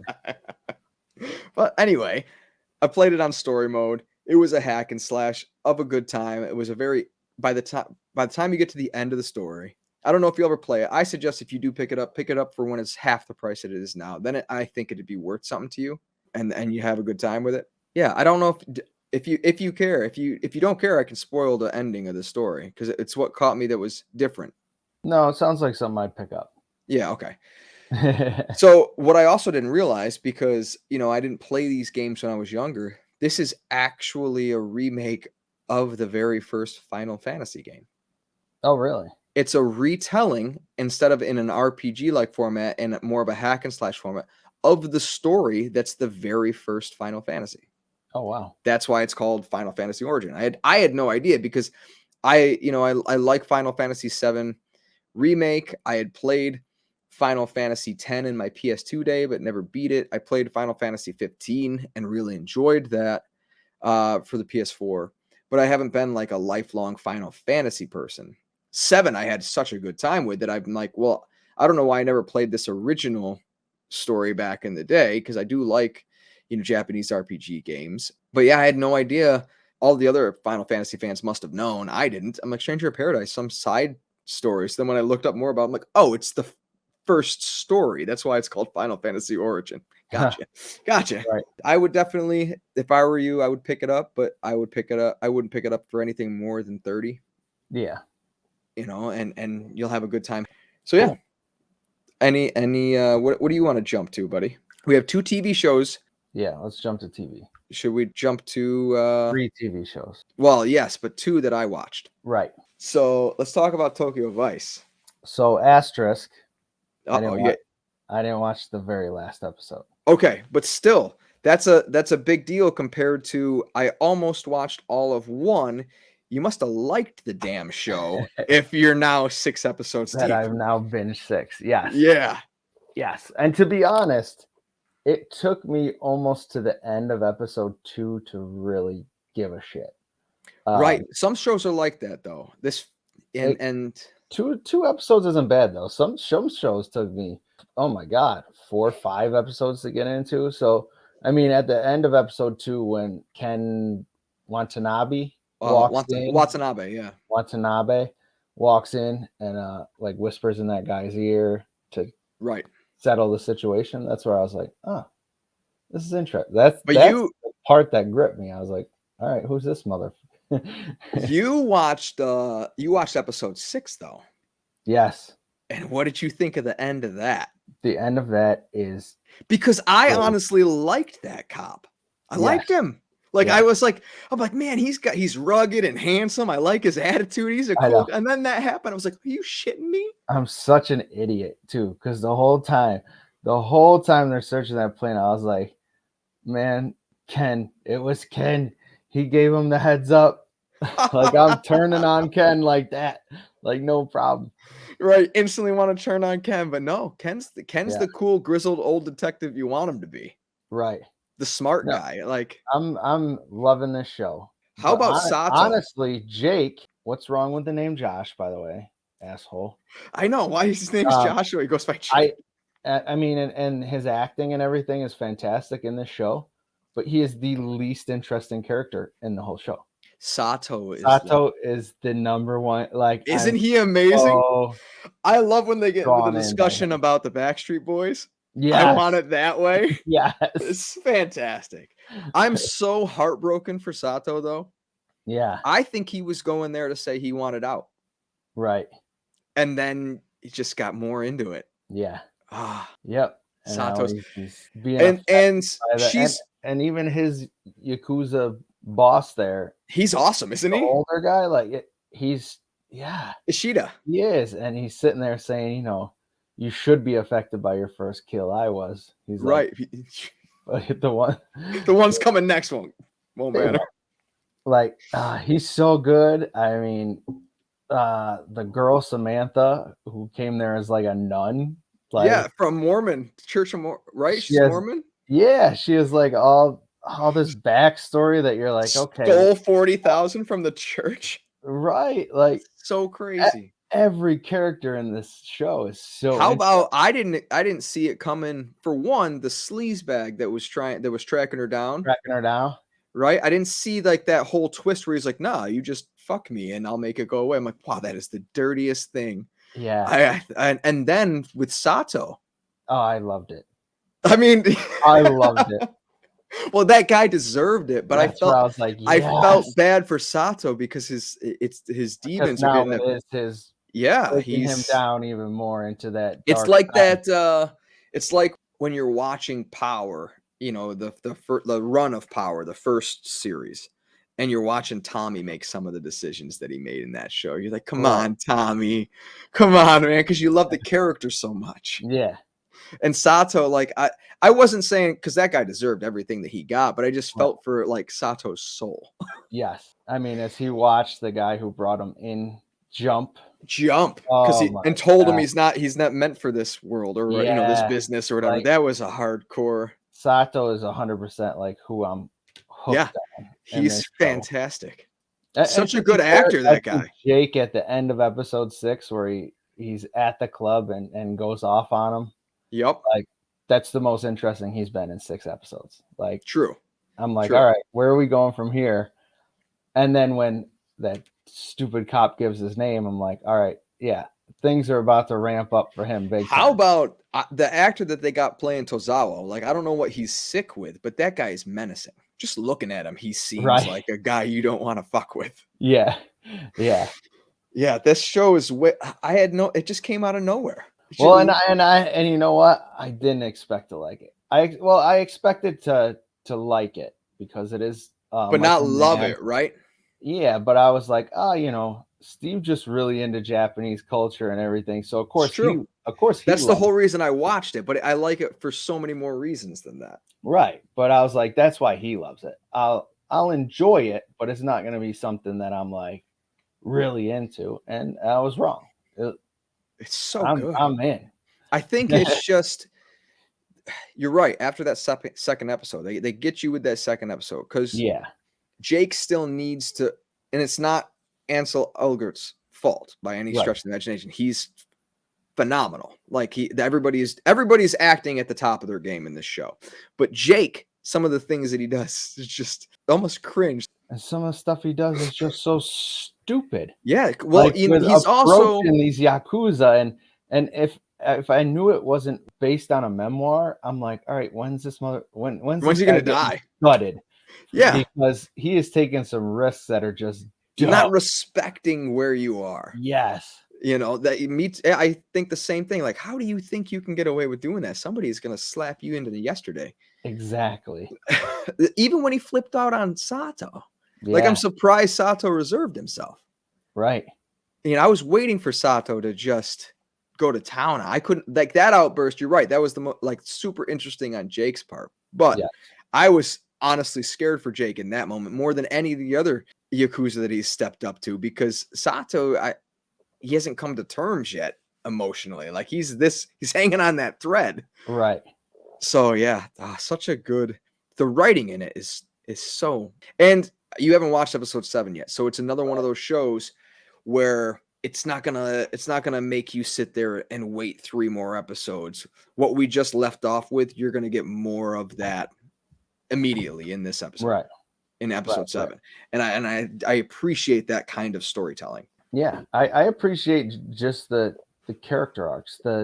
Like I said, every character in the show is so interesting. You have questions about, all right, well, why this? Like you want to know more about each one of these characters. Each character feels like an actual person, you know, and I think that's a huge strength because most TV shows, like Sato all the way, but a lot of TV shows, you're kind of in it for like 3 people at the most. But I'm in it for so many people at this point. Right. Yeah. Fantastic. Why don't we, since I mentioned power, yes, why don't you tell me now that you finished the thing that I haven't gotten to yet, and I really should, but I don't have stars anymore, so I didn't even realize it was out. So and the cool thing about Force is I don't think you necessarily have had to see power. Really? Yeah. It's awesome if you did because you're coming in knowing who Tommy is. You know that he's a badass. Right. He's Tommy. So if you're just watching it without all that backstory, but you definitely don't have to watch like book 2 and book 3. Like I still haven't watched book 3 because that's like I didn't think any of the other books were needed that way. I just assumed that you all had like they all, the original Power, just the main show Power, predicated all of them. So you could choose which book you wanted to watch after Power, but you still needed Power. Yeah, not necessarily. I mean, only 2 characters, I think, from Power show up in this show. Okay. And one is his mother. Like, you don't really need... She's a handful. You really don't need to know, though, the backstory before watching this. And the other one is Liliana. Which is someone from Tommy's past, and she appeared in the very first season of Power, but she was a very minor role. Right. So once again, like it addresses in the show that he does know her and he doesn't trust her when he comes across her. So I don't think you would even need to watch Power, which it says something about this show because to say, hey, here's a new show for you, but go watch 6 seasons or whatever it was of another show before you can start this one. It might not work. It's a whole different city. This one all takes place in Chicago. Okay. So then you got... Now let me ask you this. Is it because I haven't heard anything about like you watched book 2. Yes. Are each one of these books going to get are they like series of like limited series events, each book on its own, or can a single book like book 4 Power get a second season? Oh, Power Book 2 has already had 2 seasons. Oh, I didn't know that. Ghost has had 2 seasons. Okay. Yeah. And this one is definitely the way it leaves off. It has to have a second season. Has to have a second season. Okay. I don't That's see good. why, That's good. Because I was I going don't to be like, see why it wouldn't, because they're building the whole universe. because I was excited for more Tommy, just knowing that he was going to get his own book, but I thought they were all going to be like limited series, and then we were done, and Power was out of our lives. I didn't realize that. No. Okay, that's fantastic. Power is, Because I love Power. I mean, Power is one of those surprising shows to me as well that came out of nowhere and I fucking loved. absolutely. And this is, you're gonna love every minute of this. The new characters are good. It has the Flynn family, who are the Irish mafia, who are one set of people there, which is Tommy Flanagan, our boy, Chips, who's always awesome. I mean, I don't have to explain that. He's fantastic and everything. Right. I should probably hate him and his character more in this show, but I'm just like, oh, it's Tommy Flanagan. Like that might be what held me back from. I think my main concern with this over anything on Power was there wasn't that adversary that I hated their guts, and I couldn't wait for them to die. Okay. Which happens a lot in Power. Like, right. This you can't wait. Yes. Rat needs to get, you know, what's coming to him. And Power is very good at creating villains. And it might just be because that person might have had to have been Tommy Flanagan, and I just couldn't hate him. And the thing is, the other two he has 2 kids. So you're supposed to hate him and his 2 kids, but his 2 kids are so dumb. They're dumb. Right. So you can't hate them because you're like, well, they're stupid. Of course they're making that. They got their smart dad pulling all the strings, and they're just buying it hook, line, and sinker. They're so dumb you almost feel sorry for them. But you like them both too. Like, you like every character. I think that's my biggest problem. There wasn't someone I was like, oh, I can't. There wasn't that good bad guy. Hate this person. Okay. And once again, I think it's supposed to be Tommy, but so it might be me. It might be me that caused that. But then you get Diamond, who he's fresh out of prison, and he used to run, you know, his own little crew out of his barbershop. So he still has a barbershop. His little brother Gennard has been holding the crew together while he was in prison, and so now Gennard. It's kind of like, oh, I've been running this. He's been away for so long. It's kind of like this battle. Like he wants this crew to himself. Diamond's a fantastic character. He's really. How many episodes? It was 10. Okay. Yeah. And that makes sense. Power was always 10. Yeah. So it was right along the same lines. And then you meet JP. Seems smart. He owns a bar. And his bar keeps getting shot up by some of the local kids who seem to be running, not with Diamond's crew, but like seems like they want to get in with Diamond's crew. So yeah, that's just some of the people that Tommy come across. And once again, like I really just like the characters in this movie or in this show and where they're going with these characters. Yeah, the character Diamond, the character JP has a really, really good story arc throughout this season, and you love him on Power, you're gonna love book 4 Force. Fantastic. Is it the same? Do they have a lot of the same people working on the show? Do you know, if like writers, directors? I have no idea, because Power was so good at their character development, right?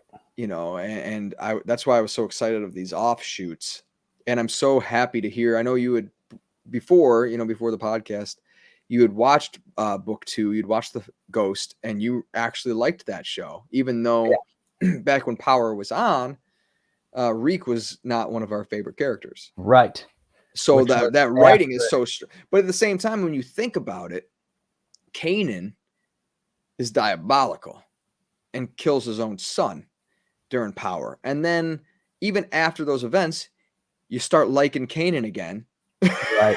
You know, like their strength of storytelling on Power was dynamic. Like, it makes so much sense that they're building. It's going to be essentially the show that holds up Stars. Like, what Stars got on this week? I don't know. Every show is Power, essentially. Yeah, there's so many. This right. I really do like book 2 Ghost, but this felt to me more like Power continuing than book 2 An does. offshoot. Because I think with Ghost, there ends up being so many courtroom scenes that it seemed like a courtroom show a lot of the time, where this feels like a continuation of Power more than. Well, I know for me too, and I haven't watched any of these other books. Power, to me, the dynamic of that show was always Ghost and Tommy. Right. And to have Ghost die in season 6, to say that the Tommy show is an offshoot, which it is, just like the other ones, to me, you're like just by feel, I would still think that's the sequel to Power. Right. Tommy going forward, because the main dynamic of that show was their brotherhood. That's the thing that show explored the most, more than anything else. Well, with book 2, you get so many returning characters. Do you? Compared to, yeah, absolutely. Okay. It's not just Reek and T. It's Reek, it's Sax, it's T, it's so many reoccurring characters from the original. Okay. That's fantastic, though. I'm going to recommend it all, except I have not seen Raising Kanan, because I wasn't as interested in that, since it was a prequel. Right. You want to see where things are after. I want to see where things are going after. Yeah. But I'll still return to it. I just wasn't in a rush like these other ones. I'll have to, when I know I have the time, which is hard to find, but when I know I have the time, Amazon Prime, they do those things like subscribe to this channel for 7 days free, and maybe I'll have to redeem a stars like that just so I can bust through all of Force. Oh, I'm seeing stars ones right now saying like get 6 months for like $15. Oh, but stars also, all of Power is on Hulu. Right, and so maybe in another month, all of Force will be there. Could be. So let's talk. But also with stars, Heels is on there. I know. I need to watch that. And Big I time. think you'd really enjoy that too. No, I know I would. I'm a wrestling guy. I think you'd really like it. No, I'm all about Stephen Amell. And it's a brother story, with the wrestling background. But yeah, I think you'd really like that too. So, yes. I'll find it. It's like $15 for like 6 months. I'm gonna buy it for you. So amazing. To make you watch all this. I want to watch. It's not making me. But speaking of watching things because we have to, not that they're bad, but Moon Knight. We had to get through Moon Knight. Did you watch Moon Knight? Yeah, that is a terrible way of putting it. Well, I'm just saying because we have to. I'm just saying it's coming out on a weekly basis that we can keep up with. So it's one of those things that I know. I'm loving the show, but I know that it's going to take precedent over other things. I'm like, right. I want to play this game or I want to watch this movie. Those can wait. Moon Knight drops on Wednesday. We're going to record, do our podcast. I want to be current on it. So it's consistent. Yeah, it's a have to, that's why I phrased it like that. Not because it's an obligation or tough to get through. I will say that after this episode, like we didn't get any Moon Knight. Right. I'm okay with which is what you were dreading. But at the same time, the way that it left us at the end of this was fantastic. Right. Because I was going to say, it doesn't look like we're going to get it anytime soon. But this was a holy shit episode. Yes, and it was so good. I love my horror. So you get that little horror aspect in the temple with the creature. And good on should be, because we all know, he started in Werewolf by Night. Like, right, give me some horror. And good on Disney for, and I don't want to say, because there are so many great PG-13 horror movies, but you have to know how to film those scenes. And we didn't see any blood or any real gore, but it was disturbing watching that zombie pull that guy's guts out. Yeah. And not only that, it was fantastic when she pulls his hand off and he's trying to stab her with the bone sticking out of his arm. Right. Right. That's awesome. It's fantastic. Yeah. So this was for a dreaded episode for me, because I've just been wanting to see more Moon Knight. I was pleasantly surprised at the story they gave us. It wasn't the adventure hopping expedition that I thought it was going to be. Like you said, it was grounded in a horror base, and that's amazing. Like I wasn't I didn't see that coming. That part of it to me wasn't going to be there. I never expected that. Or And the then psychological trip of that's an what I was just gonna say at the very end of it. You know, Mark gets shot in the chest, and we see him fade out, and then he wakes up, and you don't know, is this all in his brain? And then any other show would have let us just believe, oh, like maybe he's just in a mental institution, and he thought all this Moon's Knight stuff was in his brain. No, he walks on a corridor, and everything shifts. All the lights, they all roll. He finds Steven in a sarcophagus, and then you get I cannot pronounce this name. I don't remember what it is, but I do know what she is the goddess of. She's a maternity goddess, a goddess of fertility, and she's supposed to protect mothers. That's what that hippo is that randomly shows up at the end. Oh yeah. Why the hell? What the? And it's the sweetest voice. Hi. Like it's cute as fuck, but at the same time, like holy shit. Yeah. No, here's my exact notes because I took notes as I watched it. Oh, fantastic. And remember that I used to write reviews. You did. So yes. this is my excellent review. Holy shit. They shot him. Period. Mental institution? Question mark. WTF. It got weird. Awesome. Perfect. I think that's all you need to know. That's all you need to know. I will say, because for me, everything goes back to Smallville. When they first was in the mental institution, he was noticing all the things that reminded him of the things in real life. It reminded me of that one episode of Smallville that's fantastic, where they spent an entire episode with Clark in a mental institution being told that he had made all this up because somebody had trapped him in his mind. Because one of my favorite episodes when they're trying to figure all that stuff out. And that's what it reminded. So I was so happy when it started happening. Like, it's like Smallville. So anything that's like Smallville, I instantly love. And that's my fault because it doesn't necessarily guarantee quality. Yeah. It does for me. But yeah, this episode was so much better than, and I knew it was going to be a good episode. It got better. I gotta say, the first 10 minutes, I was like, oh no, better than I expected it to be. Not that like I don't think this was 3 might still have been the strongest episode for me. I still really like 2. No, you're right. 2 is the better one. That's when Steven first becomes Mr. Knight. Right. Yes, 2. You're right. 2 is the strongest one. But no, overall, it's a great show. Really strong. I'm saying the first 10 minutes, I was like, and then after that, so you're talking 50 out of 60 minutes. I was like, man. Right. So, yeah. I can't wait to. Again, you cannot guess where it's going, and there's only 2 episodes to go that way. Right. Like that's the thing. I'm almost flabbergasted, to use an old word. Where do we, how do we, what do we, like that's all of those questions. I don't know what's going on. We have 2 episodes left of this show. What is going to be our eventual send off? Yeah. I am so curious. Do we I really don't have anything more, because just like you, WTF. Like exactly. Amazing. Awesome. Right. So we have a comic book that you finally read, that I had read, but you finally read it. Yes. I will say this much. I told my wife that she should also read this comic book. So, yes, Adora in the Distance.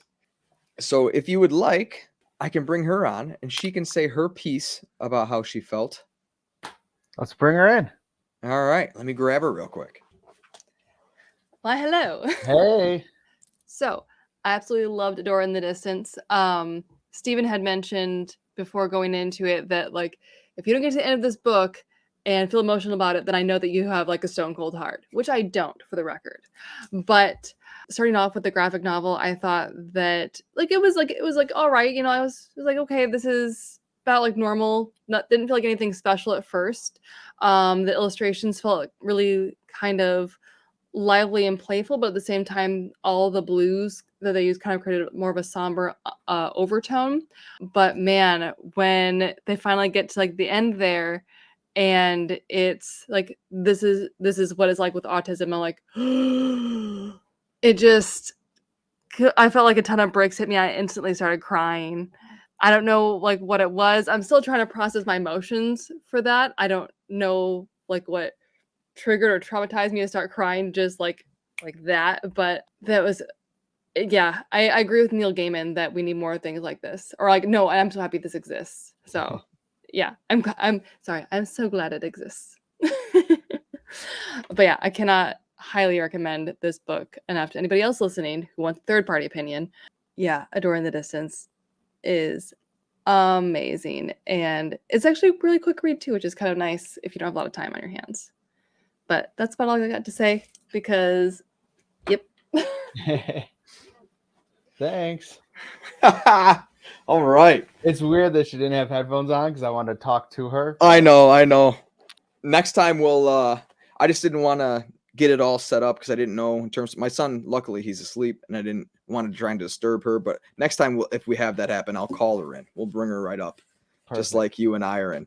Because I also didn't know if she was going to be ready to say anything. She seemed kind of nervous about stepping on. So I wanted to give her an out. Well, it's perfect, but she took my review.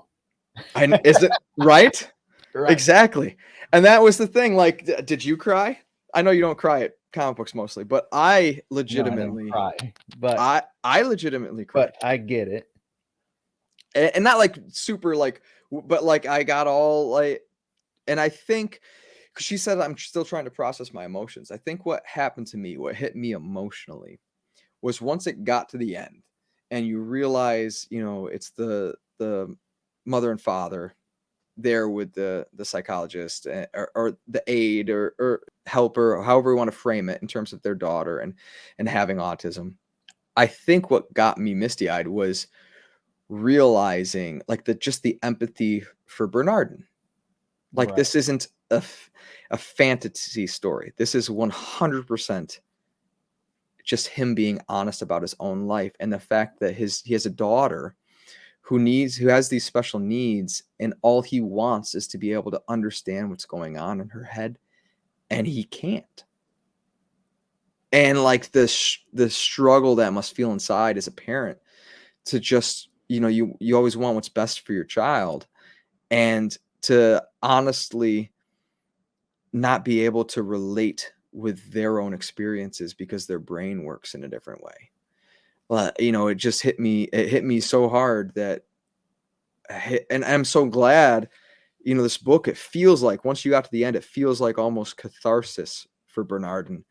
And maybe if I frame the struggle that she's going through into something that I know, being a fantasy writer that he is, maybe if I can put it in this framework, that I can somehow get closer to her, because all I do is love her. And like, yeah, that to me was just powerful. Like it's fantastic. Absolutely. So yes, my wife stole both our reviews, and I kind of knew that she would. And so when I first started, I'm just like, all right, this is a nice little like journey, adventure story along, Lord of the Rings kind of journey, obstacles along the way, puzzles to be solved in a Uncharted like fashion. So it was fun. Right. It was real fun, but the whole time I go, because I know why Bernardin wrote this, we follow him. I kept going, how does this loop back? How does this loop back? And then I the kept last thinking 4 pages yes, shows you beautifully. And it's just a beautiful. I kept waiting for it. What I think is so strong in the way you told the story is I was waiting for it to just, by the time you got to the end of it, it was still going to have been this fantasy tale. And like there was going to be an allegory in there. Yeah. I didn't expect it to all of a sudden just be reality.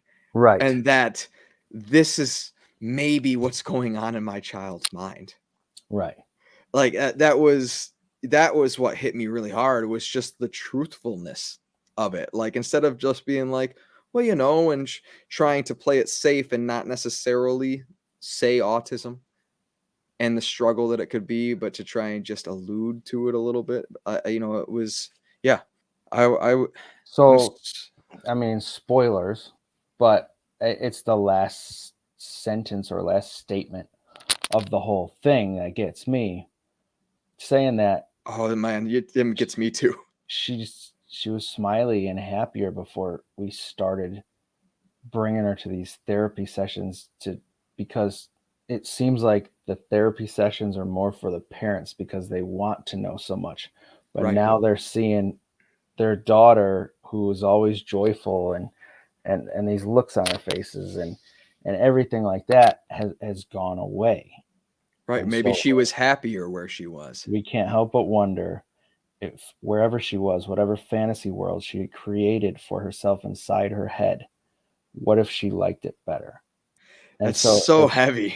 it's so heavy. And just like I said, beautiful. Yeah. Beautiful. Not just the art, not just the artwork, which No, it is. storytelling is beautiful. Storytelling is beautiful. And just like my wife at first, and just like you said, at first you're just like, okay, a fun little adventure. You don't realize how beautiful it is until you get to the end and it just hits you. And yeah, like I get now why he wrote this, and he reached out to Neil Gaiman and Scott Snyder, who, I mean, if you follow comic books, they're at the top of their game. Everybody knows who they are. They do all of these premier things, and both of these individuals didn't even have any kind of reserve in being like, yeah, I'll definitely say good things about your book. Like, it's fantastic. It should speak to the strength of what this story is, that those people 100% wanted to be on the cover.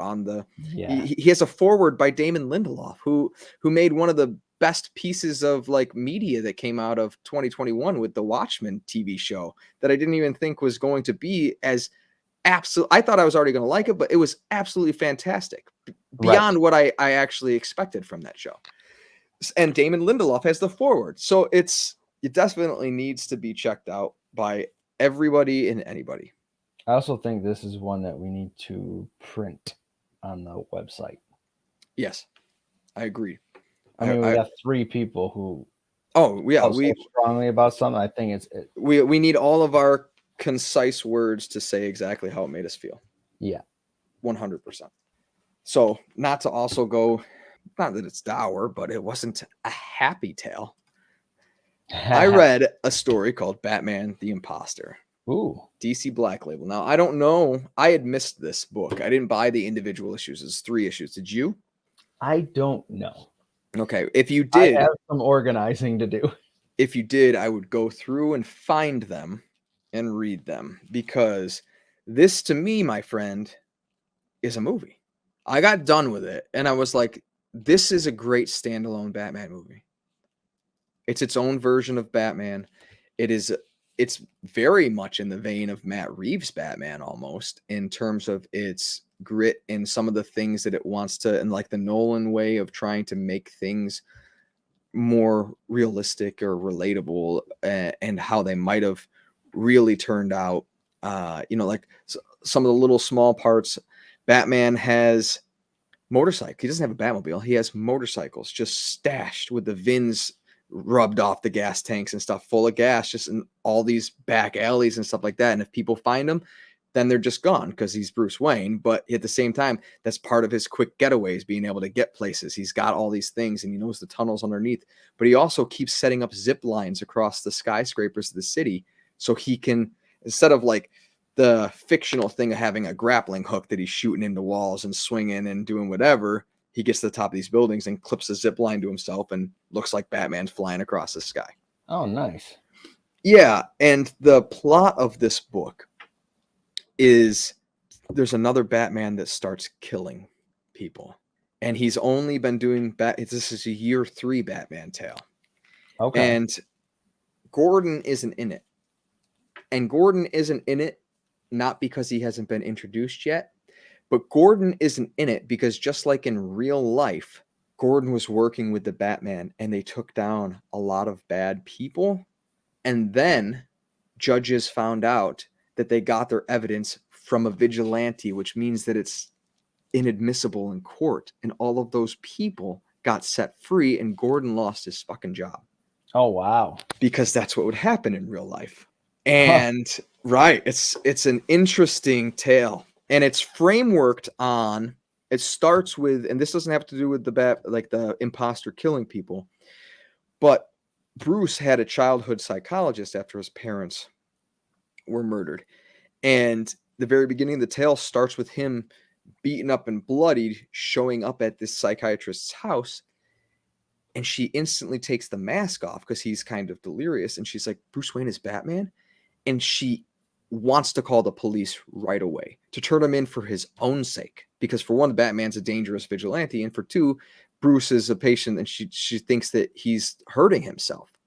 And he tries to convince her that this is what I'm supposed to be doing.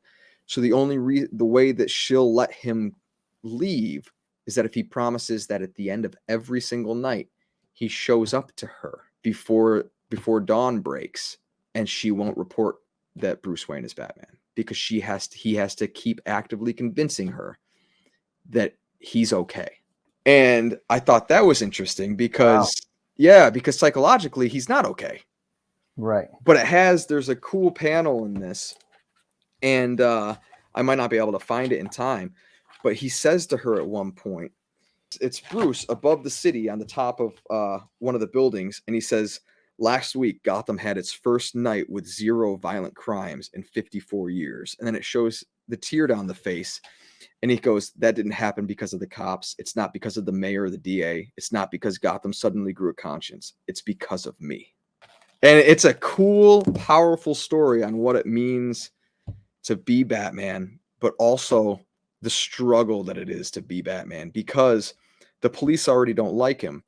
And with an imposter that's starting to kill people, how are they ever going to trust him again? Because it's not like his identity's known. Right.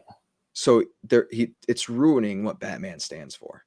It's also frameworked with a female detective who's very smart and good at being a police officer, and gets intertwined with Bruce a little bit, and Bruce ends up having feelings for her, and it's awesome as well. I expected it to be another, one-off Batman story, because I love all things Batman, and I was going to dig it, but I am so pleasantly just surprised by it. When I got done with it, I think this more or less is this writer's Batman movie pitch. Like when I got done, I'm like, this is a movie. This could be made as a movie right now, and so many people would go see it, and it would work. It works so well as a movie. It's 3 black issues or black label issues long. That's it. So I mean, they're a little bit longer format books. Sometimes they're like 40 pages a piece, as opposed to like the 22 that you get with the newsstand comic books.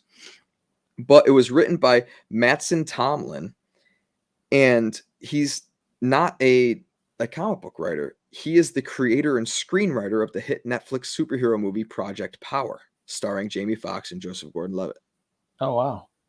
And I wanted to watch that movie. Did you watch it? I did not. It's in my queue, and it's been forever. But now that knowing that he wrote that movie, and I just read this story and had such a good time with it, I'm going to definitely check it out.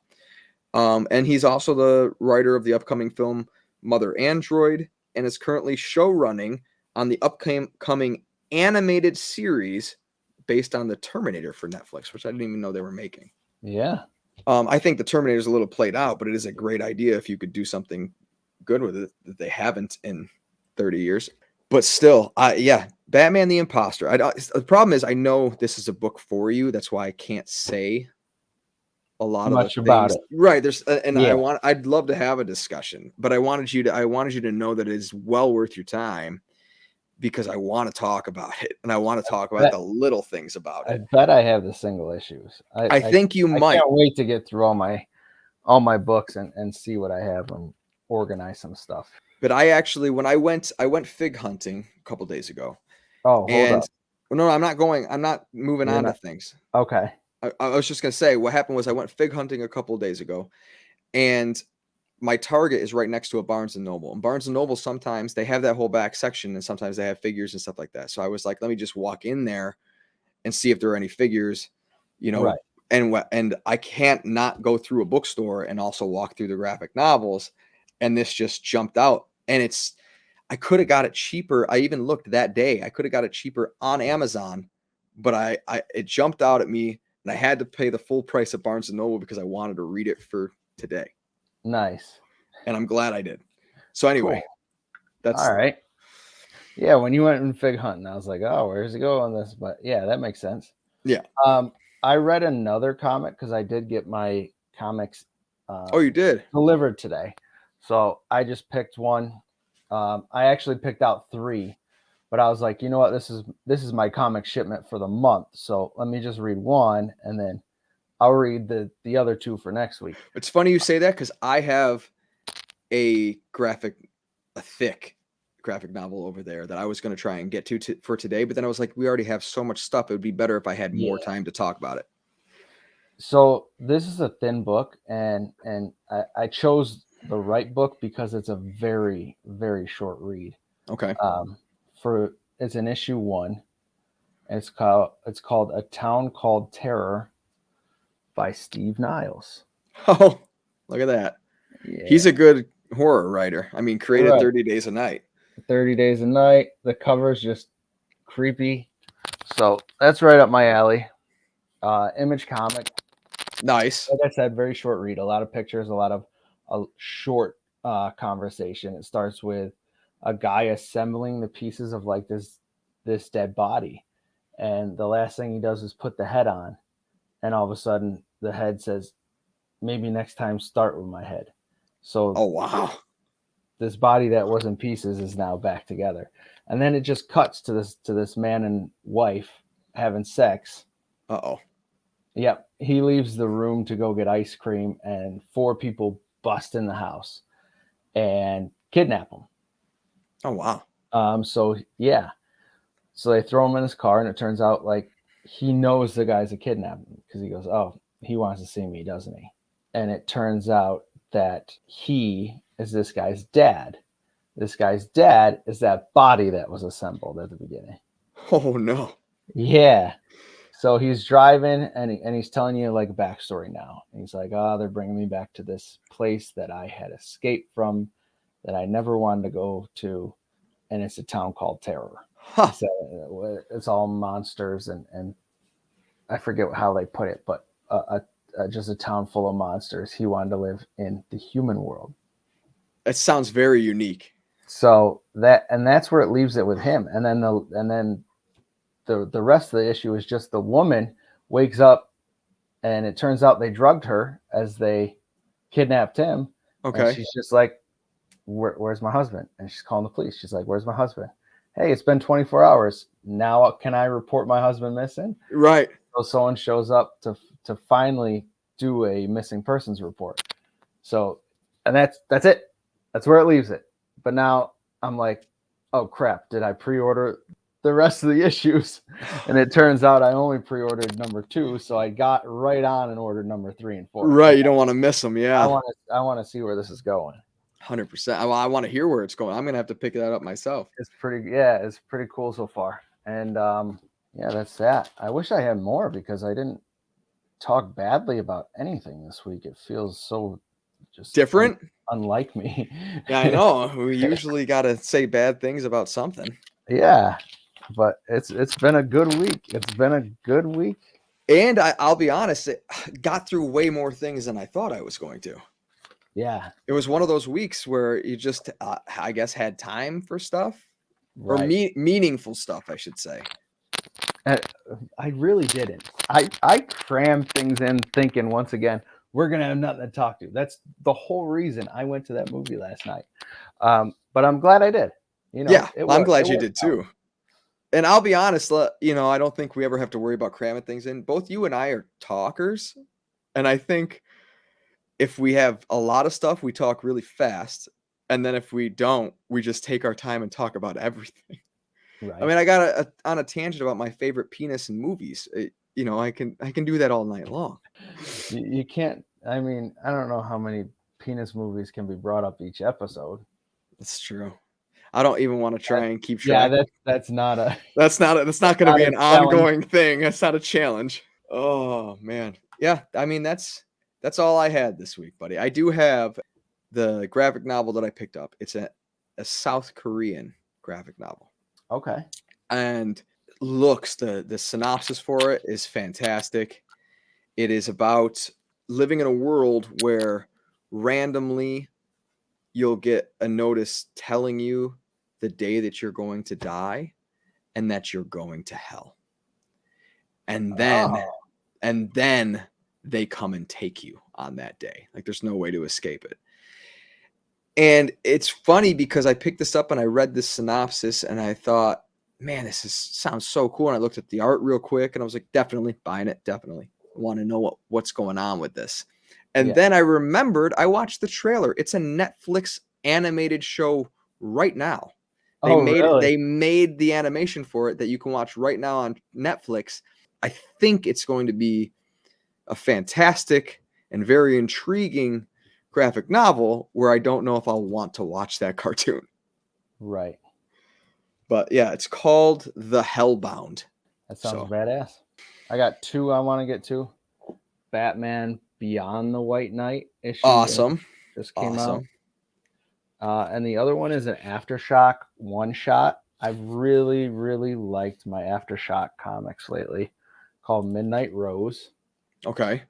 By Jim Starlin. Oh, he's Thanos. Exactly. Did Starlin also create Gamora? He might have. Yes, I believe so. I believe he did. So yeah, another Aftershock one-shot. I've picked up quite a few of those lately, and I mean, Aftershock as a whole, they're mostly horror. Right. Well, the ones I pick up. So they do a lot of horror.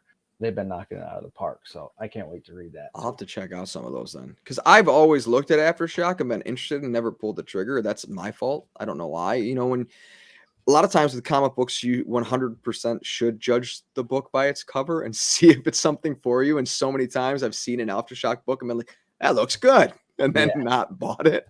Well, Colin Bunn, who you also like, has done a bunch of one-shots for Aftershock. I wonder, is Aftershock another one of those companies that's very creator-friendly? Like if they create for them, they own it still? Yeah. Yeah. Amazing. Those are going to be the 2 I get to for next week on the comic front. I love it. I think we're at an end, buddy. Yeah, long enough. Long enough. Yeah, I wish my wife said that. See you next week, bud. Talk to you later.